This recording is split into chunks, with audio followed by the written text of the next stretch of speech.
Allez, on va parler de l'actualité parlementaire et de ce bras de fer entre le Sénat et le gouvernement sur la réforme du scrutin des élections municipales à Paris, Lyon et Marseille. On accueille notre journaliste parlementaire Yann Effelé.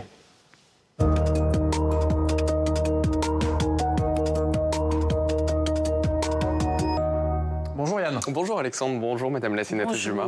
Alors tout d'abord Yann, est-ce que vous pouvez nous rappeler l'objectif de ce texte, de cette réforme du scrutin des municipales dans ces trois grandes villes? Oui, les villes de Paris, Lyon, Marseille ont un fonctionnement à part, un mode d'élection à part. Depuis 40 ans, elles sont découpées en arrondissements ou en secteurs qui sont chacune dotées d'une mairie. Les élections municipales s'y font sur la base de ces arrondissements et non pas sur la base de la commune dans son entièreté comme partout ailleurs. Mais ce mode de scrutin est critiqué, il poserait une question démocratique puisqu'il est théoriquement possible pour un maire d'être élu avec une minorité de voix d'habitants en remportant les arrondissements les plus peuplés. Ce cas s'est présenté en 1983 à Marseille. C'était l'élection de Gaston Defferre. Le texte prévoit donc 2 scrutins séparés pour que les électeurs puissent choisir directement le maire de leur commune. Et le problème, c'est que les députés sont pour cette réforme, mais les sénateurs sont contre. Exactement, avec un désaccord entre parlementaires d'un même parti. Regardez les résultats du scrutin en première lecture à l'Assemblée nationale et au Sénat. Vous les voyez apparaître. Les députés LR ont voté pour, sauf un.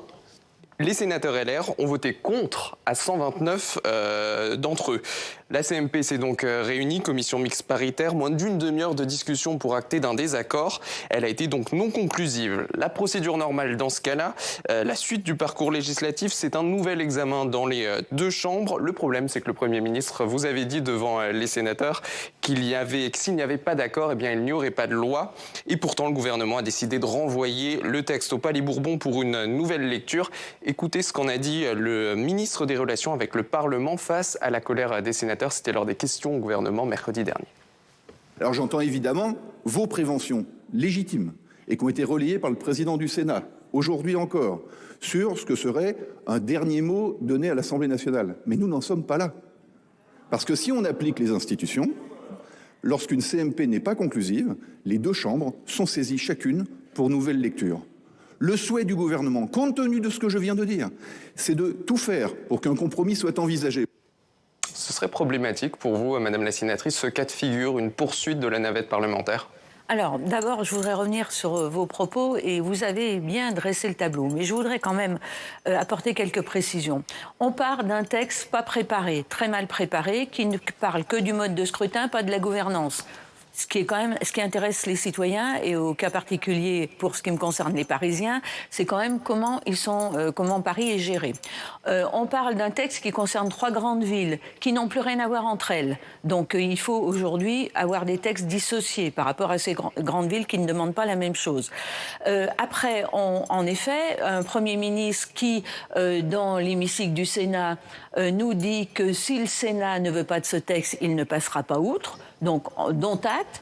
Aujourd'hui, on arrive après une CMP non conclusive, en effet. Vous avez dit d'une demi-heure, mais oui, en fait... personne n'était d'accord et surtout, personne du côté Assemblée qui souhaite ce texte n'a pris la parole lors de la CMP. Personne ne leur a interdit de parler. Au contraire, on leur a même demandé de parler. Personne ne l'a fait. Bon, après vous dites, les députés et les sénateurs ont voté complètement différemment en ce qui concerne les LR. Vous avez tout à fait raison. Alors, quid? Pourquoi ça s'est passé comme ça? Au Sénat, qui est la Chambre des territoires, d'ailleurs, dans lequel ce texte aurait dû passer en premier. Ça semblait quand même la moindre des choses.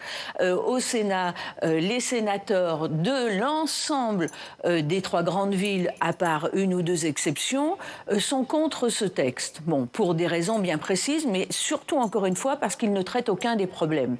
À l'Assemblée nationale, les députés LR, en effet, à notre grande surprise, et je dirais presque un peu contre leur gré parfois, pour certains d'entre eux, ont voté pour ce texte. Tout ceci se passait dans le cadre d'un moment un peu compliqué pour les Républicains, qui était l'élection à la présidence des Républicains, qui est venue court-circuiter cette affaire-là. Donc c'est Laurent Wauquiez qui a fait un accord avec Rachida Dati qui défend ce texte. Tout le monde le sait. Et les députés ont voté souvent, comme je vous le dis, contre leur gré.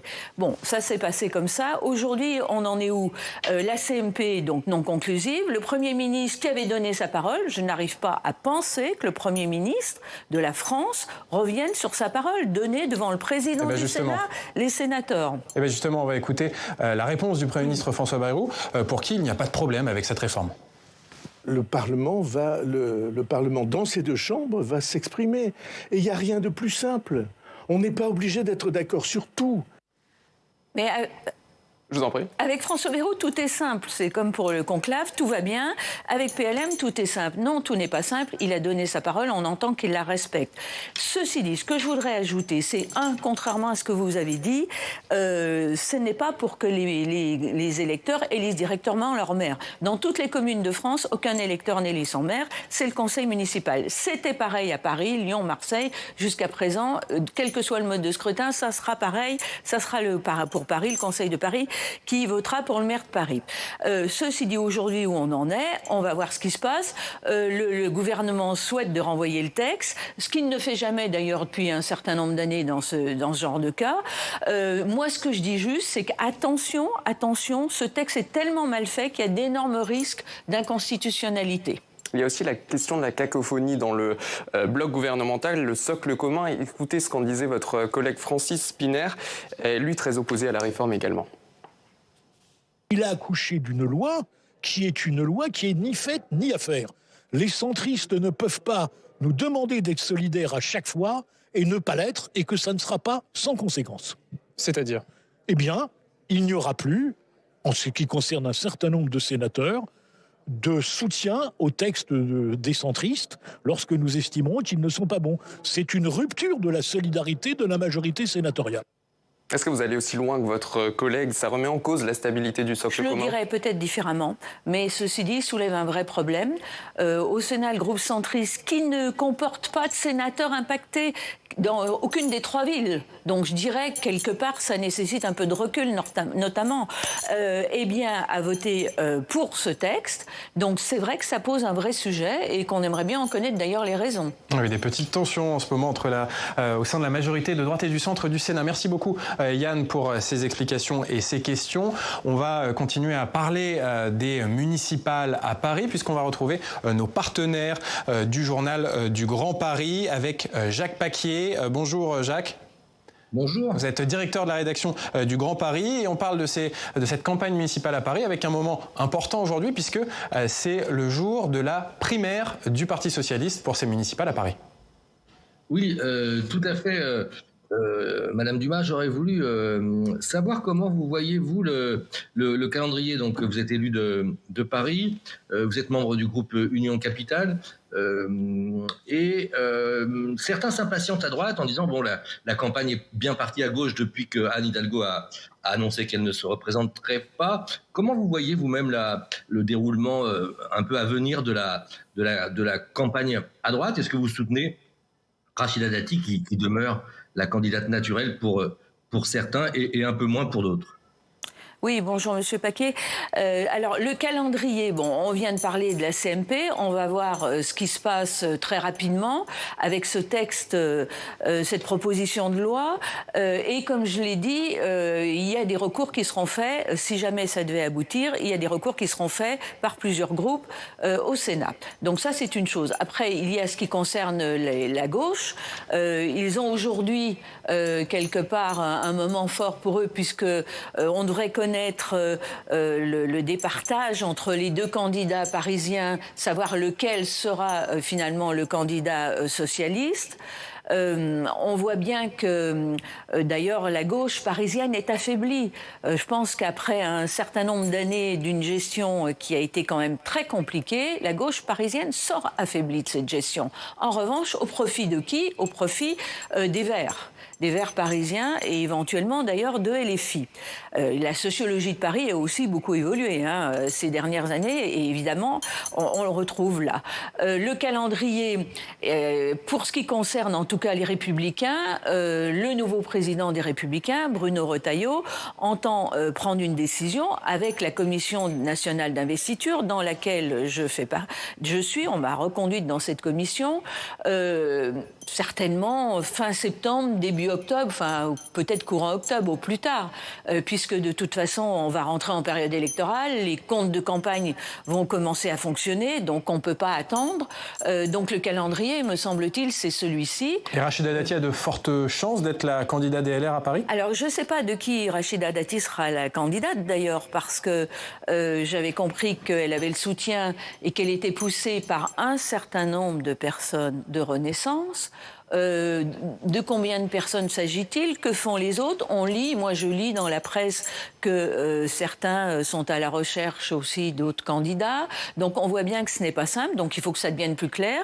Après, ce que feront les LR, eh bien encore une fois, c'est la commission d'investiture du parti qui le décidera avec le président du parti. Donc à vous entendre, la candidature de Rachida Dati pour la droite et le Bloc central à Paris n'est pas évidente. Mais il y a déjà un autre candidat, Francis Szpiner, et puis il y en aura sénateur Les Républicains. Il y en aura peut-être d'autres, moi j'en sais rien. Après tout, il faut qu'il y ait une offre, donc on va voir. Mais en tout cas, je pense que s'il y a un mot qu'on ne peut pas employer par rapport au municipal à Paris, c'est le mot évident. Rien n'est évident. Ça pourrait être un bon candidat, Francis Szpiner, pour la droite à Paris? Écoutez, on verra. Après, on n'est pas encore dans la discussion. Il faut qu'après, les gens qui sont candidats aussi aient des projets, des propositions. Hein. Il faut qu'ils sachent rassembler aussi. Donc tout ça, on ne l'a encore pas trop vu. Donc j'espère que d'ici début octobre, on aura l'occasion d'en reparler et que les choses s'éclairciront. Mais vous, personnellement, est-ce que vous avez déjà votre candidat pour Paris? Non, moi je souhaite que la droite, j'ai beaucoup œuvré pour ça, j'ai été 5 ans auprès de Rachida Dati pour gérer le groupe, j'ai beaucoup fait le travail d'opposition avec tous mes collègues du Conseil de Paris, je souhaite vraiment que la droite puisse revenir à la gestion de cette ville qui est franchement mal gérée, qui est abîmée, et il y a beaucoup à faire pour les Parisiens et les Parisiens sont demandeurs. Jacques, il nous reste 1 minute, vous souhaitiez poser une question, notamment sur le Grand Paris. Oui, absolument. Il y a beaucoup de maires à gauche. Parmi les socialistes, plusieurs sont partisans d'un maire du Grand Paris ou tout au moins d'une campagne qui soit à l'échelon du Grand Paris avec tous les candidats du PS, par exemple, dans les communes du Grand Paris, qui portent une même plateforme de proposition concernant la métropole. Est-ce que vous aussi, vous estimez que le Grand Paris doit être renforcé comme instance de gouvernance en Île-de-France ? C'est compliqué en quelques secondes. En revanche, ce que j'estime, c'est qu'il faudra forcément avoir une réflexion sur comment les différents échelons sont organisés au niveau de Paris, qui fait quoi. Je pense que c'est absolument nécessaire aujourd'hui et que ça fera aussi partie du job, je dirais, du prochain maire de Paris. Et merci beaucoup Jacques Paquier, directeur de la rédaction du journal du Grand Paris. On va regarder justement la une du Grand Paris qui est consacrée au plan de relance régional sur le logement présenté à Valérie Létard, donc la ministre du Logement. Merci Catherine Dumas d'avoir été notre sénatrice du jour. Votre interview est à retrouver en podcast. Et puis dans 20 minutes, ce sera l'heure du Club des Territoires. On parlera de la réforme de l'audiovisuel public. Le débat commence aujourd'hui à l'Assemblée nationale, un débat sous haute tension sur un texte qui est, on le rappelle, d'origine sénatoriale. Catherine Dumas, vous laissez votre place à notre invité politique du jour. Aujourd'hui, c'est Julien Audoul.